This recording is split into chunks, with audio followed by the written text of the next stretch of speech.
Berapa Pak Gub? Sesuai janji 1 miliar.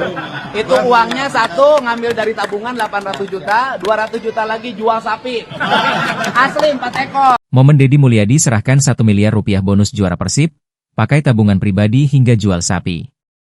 Gubernur Jawa Barat, Deddy Mulyadi, menggunakan tabungan dan menjual sapinya untuk memenuhi janji memberikan bonus 1 miliar rupiah dari kantong pribadi untuk Persib Bandung. Janji Deddy Mulyadi untuk memberikan bonus 1 miliar rupiah kepada Persib pun telah ia tunaikan. Dana tersebut berasal dari tabungan pribadinya dan hasil penjualan 4 ekor sapi dari peternakannya. Uangnya jelas, saya ambil tabungan 800 juta rupiah, kemudian saya lagi jual-jual sapi, hari ini lagi laku 50 juta rupiah kali 4, jadinya 200 juta rupiah.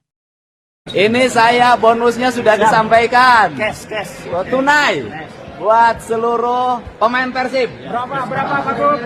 Sesuai janji 1 miliar.